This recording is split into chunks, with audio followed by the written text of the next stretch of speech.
everyone, welcome to the front garden tour. I'm going to share with you how the yard's looking right from the boulevard and then take you through and share with you how everything else is looking. So here you can see the boulevard is looking okay. We do have some burnout in the lawn because the trees are blocking some of the sprinklers, but that's something that'll be resolved. It's been very dry here. Let's go and have a look, and we'll start with the driveway pots, and then we're going to work our way through the yard, and you're going to get a little bit of my shadow because it's very sunny in spots. So this was a bed here that I started a while ago, and I put in Stella Dior daylilies and a sum and substance hosta here, and it was the start of what I planned on doing all along the tree line there, and that's still on my hit list. It's just I just don't seem to have the time. And I didn't get a video out on the weekend because I had company all weekend long. So, family comes first. And although I wanted to put one out, I just didn't have any spare cycles at all. But we're going to make up for that now. So here are my containers I cut back. They're starting to look really pretty in this lighting. It just, lots of bright, intense color in here with the magentas, the warm orangey reds, and the yellows and geraniums here. The pinto geraniums are unique. I really like these, you guys, because they come in with the varied tones. They got some hot pinks in here and some light pinks in here. These I grew from seed, and I'm going to try to save some for over the winter and put them in my kitchen window because I really do like the combination of colors. So let's move on here. This is almost like having a popsicle with all these colors in it, with the oranges and pinks and lavenders and whites. This one has really bounced back. There's a lot of wave petunias in here. There's also the pink is the bubblegum petunia. So it's really, at first I didn't think it was going to hold its own against the waves because the waves tend to be a fuller, stronger petunia in containers for spreading, but it has stepped up its game and it's spread itself throughout the arrangement, and I'm quite pleased with how it's turned out here. It's a unique color combination, and to me it reminds me of ice cream. So let's move on. I didn't do a pot here because I wanted to do something in this area for the yard. That's still on my wish list. Here we have another container here, a little bit different.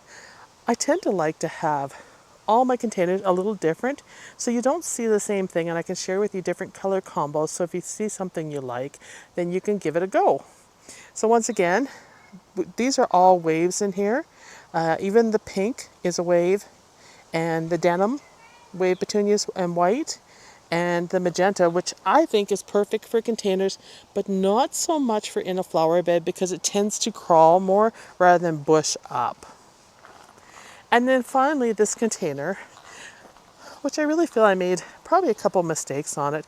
I should have put more of the snapdragons around it, so I should have put 3 of them around it. But overall, it's looking quite pretty.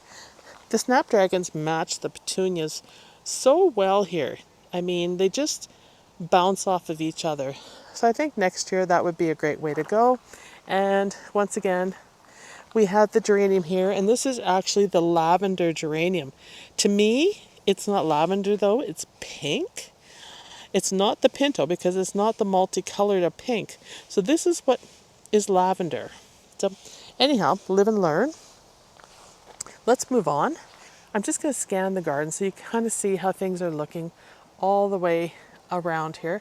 I think it'll be really nice when I have flowers in there, and the neighbors I know will enjoy it.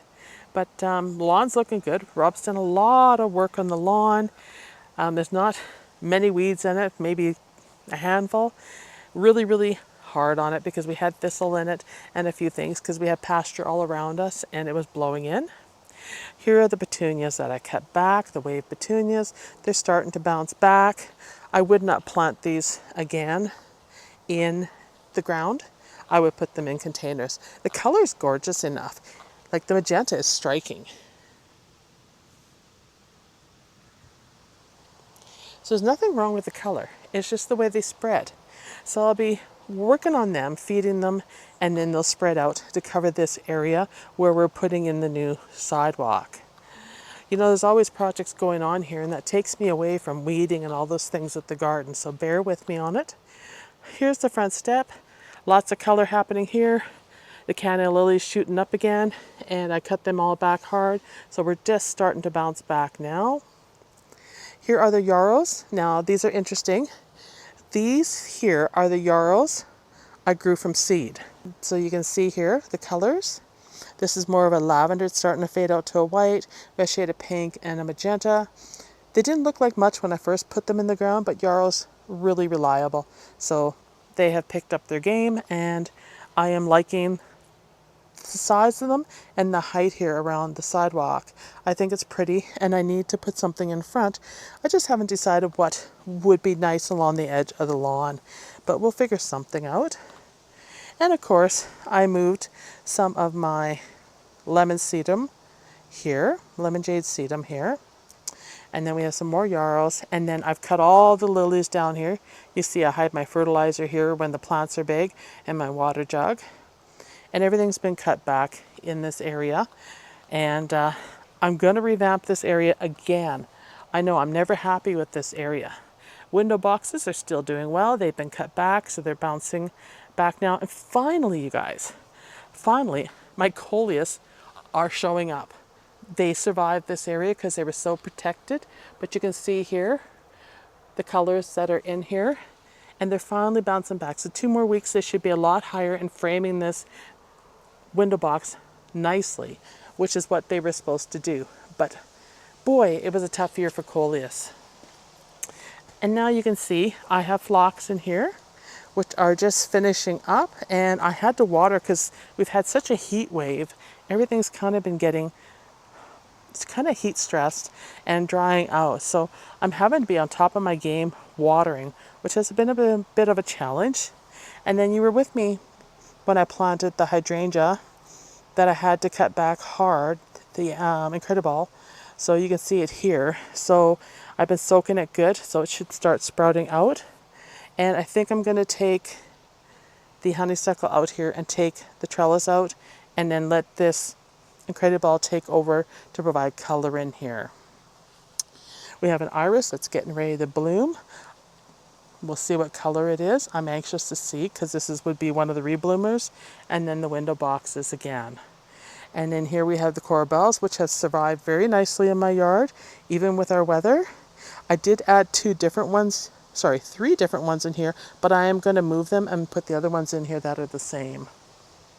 That is on my hit list, because it bothers me that they're not the same. And then we have Annabelles here that just got watered, so they're flopping a little bit because I soaked them, but along the fence here, they have been fabulous for not flopping. I mean, when they get a rain shower or sprinklers hit them, they flop a bit. But for the most part, they have done well in this area, and I'm very happy with the fence protecting them. This is an 8-foot fence here, so they have tons of protection. And then over here, we have my baskets, which have been taking a real hit from the heat, and I've cut them back, and I'm hoping that they're going to bounce back. I need to prune the geraniums off a bit more. And then we have the beautiful, beautiful hydrangeas, the Annabelles in here, which are just really lovely this year. I am very happy with them. For second summer hydrangeas, they've been fabulous. And then over here, I have a limelight in the corner. Now, I feel like the limelights are, well, the hydrangeas in general are very behind this year compared to other areas of the world. They just seem to be a little slower to bloom and to take on the color. So with the limelights just getting the buds on them, you can see here, I would suspect they'll turn the lime green, and then they'll probably start turning pink fairly fast once we hit September, because it'll be cooling down. And these are the corbels or heuchras that I want to move that are the same as the other ones. I'm just going to switch them, those into here and those out, because I do like them in this bed. And I would like to add more of them to fill in this gap. You can see the blanket flower there. It got a good soaking. It was weeping. It wasn't happy. And you can see the delphinium are coming back. And then we have yarrows in here. I have a lot of yarrows. You guys have been with me on this journey to overhaul and redo this bed with the 9 barks. And I've been moving the liatris, or litris, depending how you want to call it, or liatris, I will leave that with you. I'm trying to call it Leatrice, like you guys have recommended. In here, we have the silver bullets in here. I really like them. And there's a lot of veronica in here that I've cut down to the ground level, so they're not making much of a statement. The same in here, the lilies are finishing up. The peony's doing really well. I've left it in the cages. I leave the cages on all winter so I know where they are. And they're taking on a really nice shape, and I don't mind the texture of the foliage. And they're so nice and round. I just think they're kind of stately. So I've left them. Otherwise, I'd probably cut them back if they looked ugly. But I like them. They just give a different texture to the area. And then we have our yarrows in here. We have our pinks and our whites, and we have our garden phlox down here, that and some dwarf lilies that have taken a pound because I stepped on them a couple times when I was weeding. So, oops. And more hydrangeas in here, and of course I put in the clematis or clematis in the back on the trellises, so they aren't doing much yet because they just got put in. And you can see here the firefly peach is looking pretty. Lots of that in here. I need to add more terracotta yarrow in here, and more of the orange is on my hit list. And coneflowers, I've started adding those in. I have a lot more to add in. I do have some gaps in here, and I want to dig out some of this lambs here, move it to the back and see how it does. So that's kind of how it's going. Those are my hollyhocks that grew from seed back there. They're newly planted this year. I see something's been munching on that one, but I don't know if we'll get blooms or not off them, but we're getting some nice size. So we'll see if anything happens with that. This limelight seems to be ahead of the game.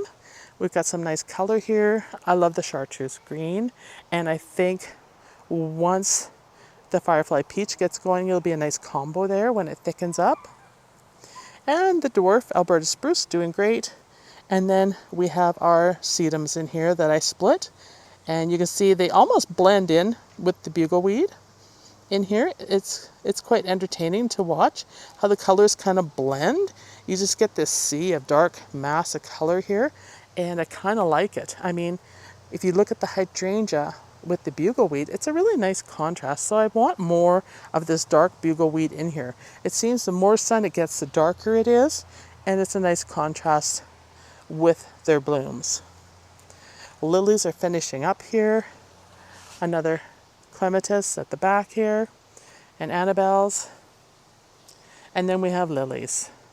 These lilies are just starting to brown out a little bit, and these ones back here just started blooming. And I mean, they're very, very fragrant, and they're gorgeous. I did kill a couple lily beetles on these today. Was not happy. You're starting to see some damage. They just found them. In fact, you can see here the lily beetles on this one. See them in there? And I can't walk in there because I'm going to be covered in mud. But I'll definitely, once these are done, I'm cutting them away back down to the ground to get rid of those beetles, and kind of put some powder, probably put some diatomaceous earth around them. I'll probably powder something or put some garlic around them, or some cayenne pepper, something natural around them to try to deter these. I'm going to try some natural things and see how it works. And then in here we have more lilies. Those ones don't seem to be touched. I did cut them back a little bit. And this one's looking very striking. Look at that color. Oh boy, does it have a scent. It's very strong. I can hear it perfume. I can smell it perfuming the garden. And then over here, we're just going to see another set of blooms coming off this yarrow. And the nine bark is looking really nice. Nice shades to the leaves. I'm really liking that. It's coming into its own. And then, of course, we have all the plants that we've been putting in here. The yarrows, the tie-dye clematis is here. So this should be a nice area once it takes off. I do have some salvias in here and more of the bugleweed and rudbeckias. And finally, another limelight. This one's a little more advanced. It's got a little more white to it, so it's changing. And then these daylilies I planted this year seem to really like this spot.